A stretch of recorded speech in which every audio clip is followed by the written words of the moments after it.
Je suis Samy.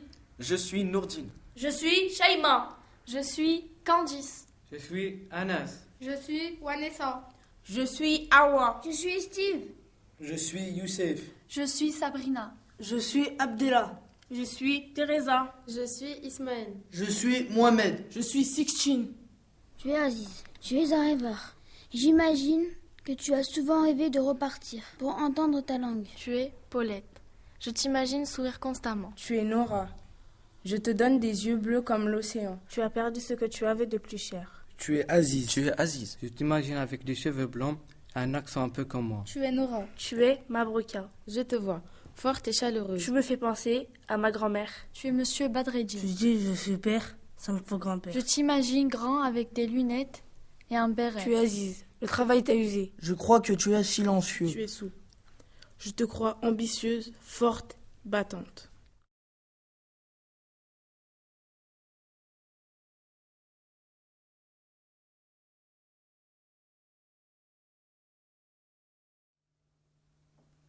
Ceux qui peuplent notre histoire ont en commun d'avoir vécu l'exil. Ils nous ont confié leurs expériences de vie. Sylvain a écrit des poèmes témoignages qu'ils ont accepté de dire à la caméra. Slimane les a filmés. Ils ont joué le jeu d'être les acteurs de leur propre vie. Ils sont les géants des illusions du provisoire.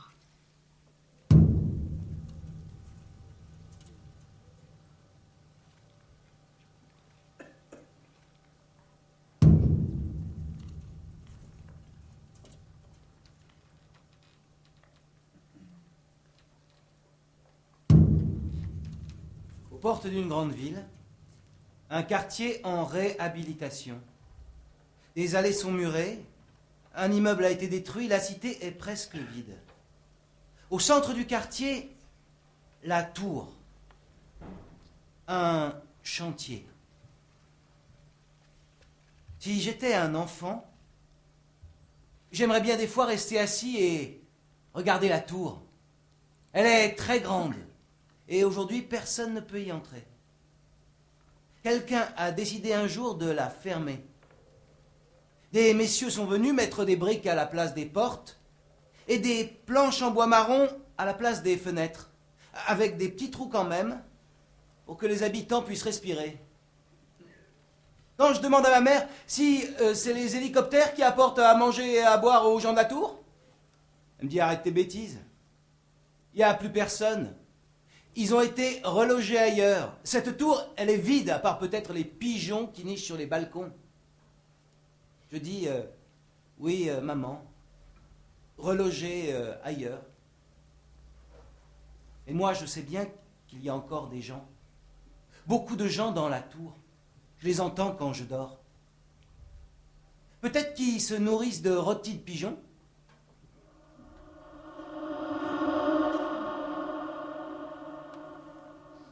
Si j'étais un enfant, je saurais que sur la droite du mur aveugle de la tour, si on soulève délicatement la troisième écaille en partant du bas, eh bien, on peut y entrer.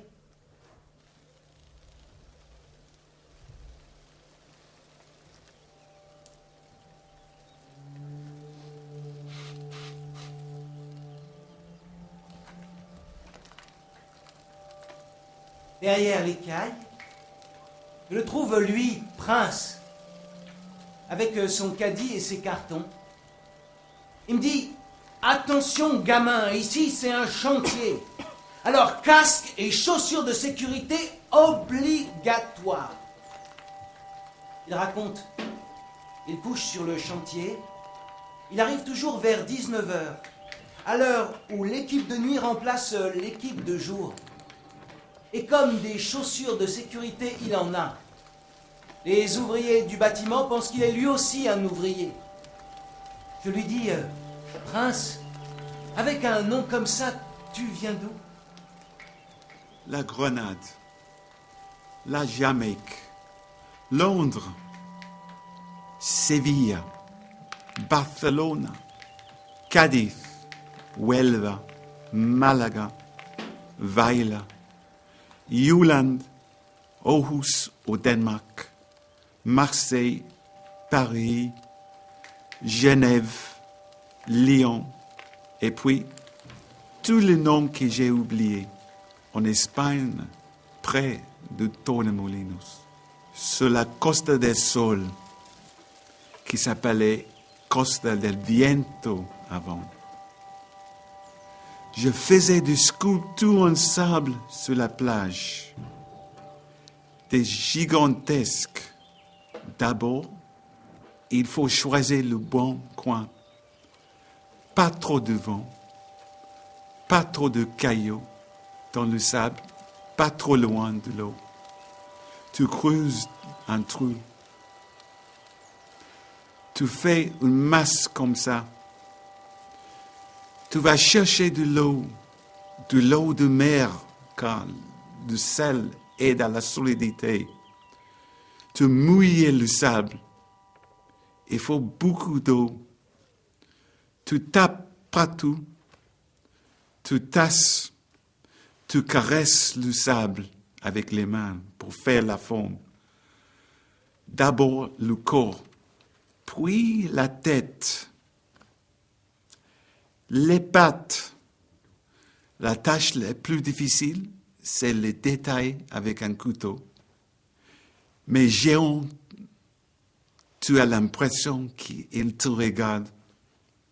Après, il faut prendre soin de. Mais géant, il te regarde. Chaque jour, il faut verser de l'eau. Alors il faut prendre pour soin qu'il de... ne sèche pas trop vite, se craquelle et disparaisse. Chaque jour, il faut verser de l'eau. Tu dois veiller sur les géants du sable.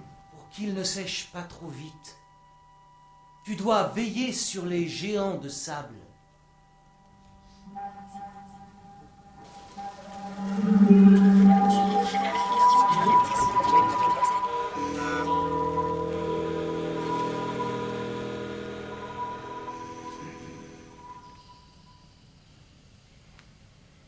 Si j'étais un enfant, je saurais que dans la tour, il y a des masques. Et qu'en mettant les masques, on devient les gens.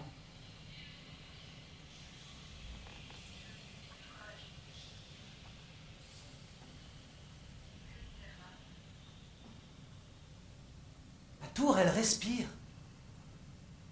Elle est traversée de mouvements d'air. Des composés volatiles sortent des murs. Des portes métalliques. Du béton lisse. Pas de silence. Le chuchotement des conduits de chauffage et des restes de son qui dégoulinent des étages. Ça suinte des murs. Et quand tu marches, ça laisse des traces dans la poussière. Pas une poussière du dehors, mais la poussière de la tour qui s'effrite, qui perd sa peau morte.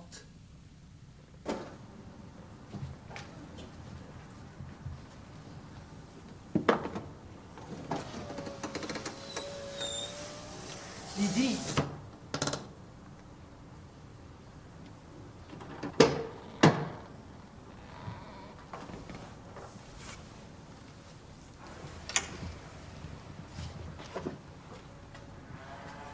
Lydie.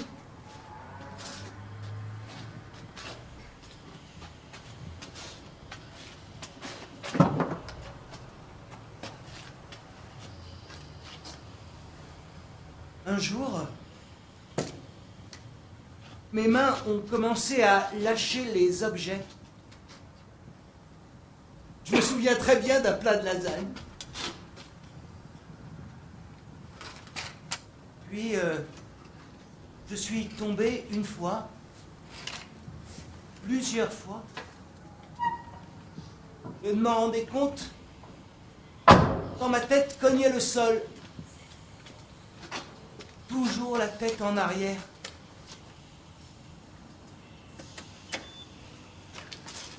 J'ai dû ne plus foncer.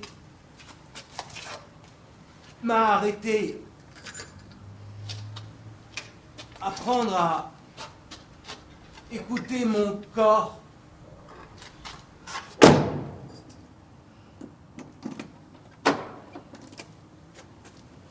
Oh merde, c'est toujours la même chose. La minuterie de la lumière s'arrête toujours avant que j'aie pu atteindre la cellule photosensible. Mais pourquoi est-ce qu'on m'a attribué aussi une place tout au fond du parking, comme si on voulait plus me voir? J'ai même plus la force de crier. Je ne vais pas pleurer parce que après je ne sais même plus comment m'arrêter. Je n'arrive plus à gérer mes émotions. Je ne contrôle plus mon corps. La maladie me rend étrangère au monde qui m'entoure. Tout devient obstacle. Même une toute petite marche, un dénivelé d'1 demi-centimètre, 3 fois rien. Moi, je vis au ralenti. Je me sens seule, même s'il y a du monde, beaucoup de monde autour de moi. La maladie, c'est physiquement dérangeant pour les autres. Une fois, dans un magasin, la patronne n'arrivait pas à détacher son regard. Je voyais dans ses yeux la peur. Les amis aussi te regardent avec incompréhension et malaise. Ici, je suis fragile, vulnérable. Je dois faire hyper attention. Attention à la chute. Je ne peux pas repérer ma route. Tout me déstabilise.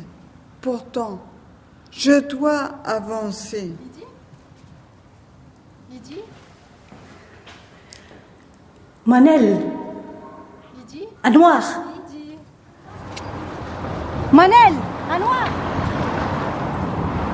Manel. À noir. Je suis une maman toujours derrière. Une maman poulet. Beaucoup d'amour et de tendresse.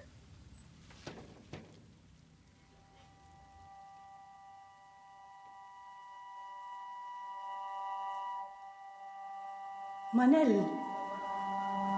À noir.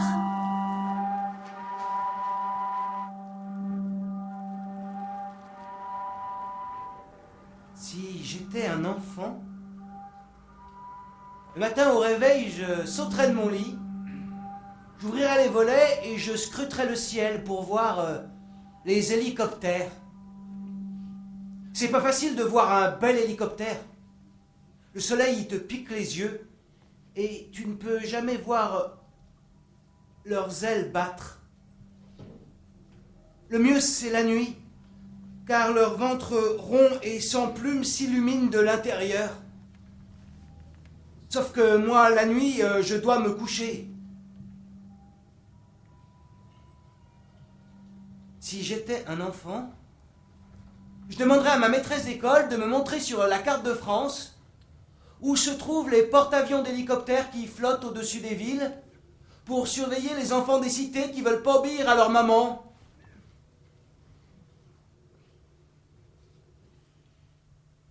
Dans la cour de l'école, il y en a qui disent que la mère d'Anoir, elle a un accent et que c'est une immigrée. Je réponds, c'est vrai, et en plus, elle est belle.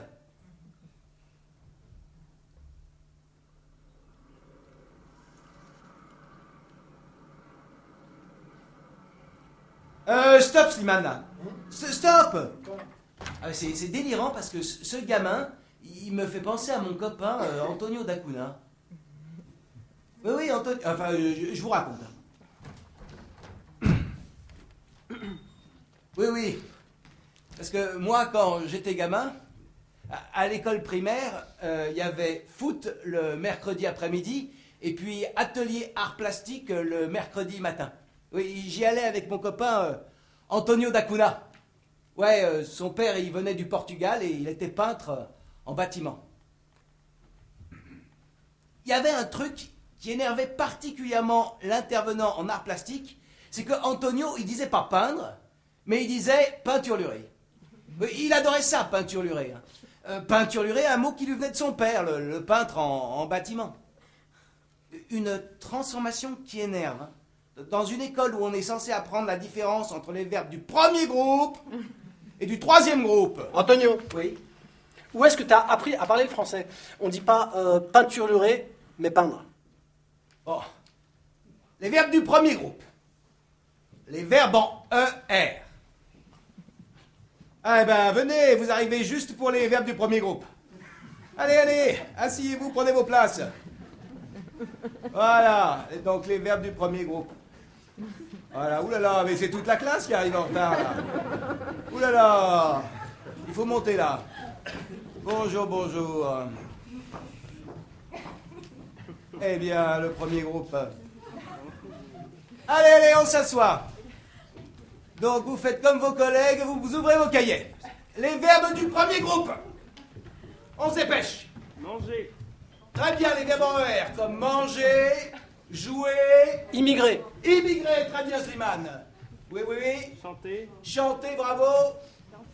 Danser, super.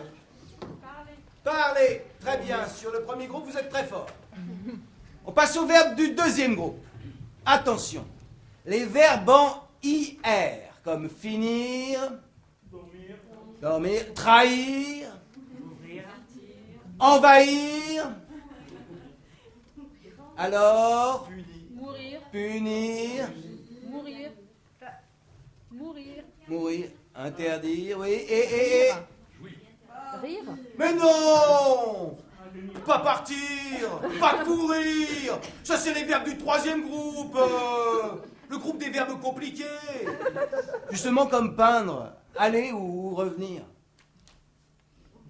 Mon copain Antonio, il avait hérité d'un quatrième groupe de verbes. Les verbes de son père, les verbes qui n'existent pas. Oui, oui, comme peinturlurer, entre peindre et barbouiller. Antonio. Oui. Bon, on dit pas peinturlurer, mais peindre. Enchaîne. En tout cas, à ce moment-là, face à l'intervenant en art plastique furieux, Antonio, ben, ça l'embarrassait un peu cet héritage. Moi, je ne savais pas que peindre était un verbe du troisième groupe. Mais je savais qu'on disait peindre et pas du tout peinturlurer. Comme j'avais pas à me poser la question de ma nationalité. Moi, j'étais français, tout simplement. Pour mon pote Antonio, c'était pas aussi simple.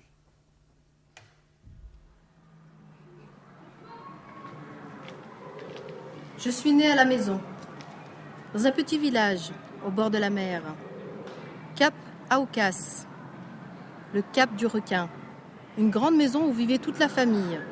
Tout le monde me parlait en kabyle. Je n'étais jamais allée à l'école en Algérie.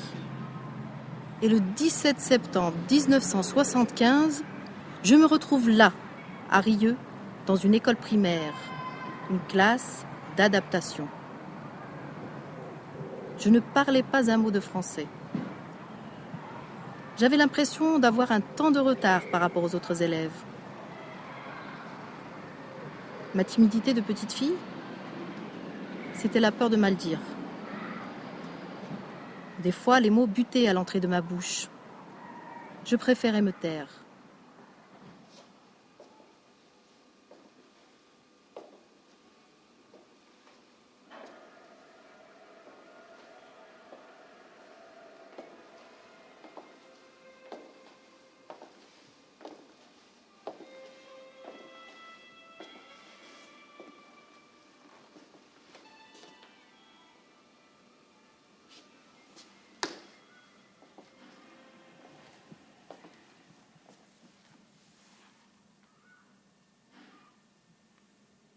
Le français était la langue du dehors et le kabyle, la langue de la maison, avec ma mère.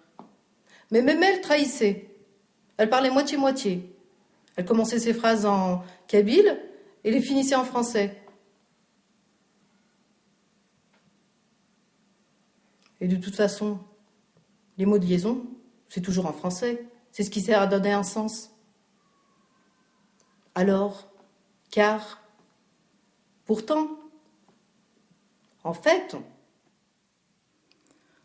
les enfants, ils se disent des choses simples. Alors, depuis que je suis sortie de l'enfance, depuis que j'ai une pensée plus élaborée, le kabyle n'est plus suffisant pour m'exprimer. Le français a pris sa place de langue d'adulte.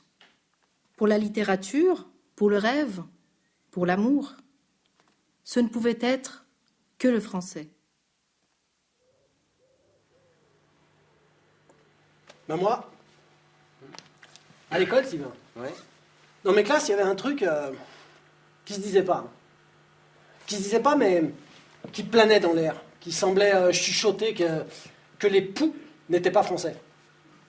Bah oui, qu'on les avait ramenés de nos vacances au bled. Mais arrête de paranoïer, Slimane. À l'école primaire, on en avait tous des poux. Imagine-moi avec ma coupe au bol. J'étais un vrai réservoir à poux. D'ailleurs, je me méfierais d'un gamin qu'on n'a jamais eu. Soit sa tête, elle est complètement pourrie, soit il habite dans un caisson étanche comme Michael Jackson. Non. Ce qui se disait pas dans mon cas, Sylvain, c'est que mes cheveux noirs et crépus étaient bien plus pouilleux que les cheveux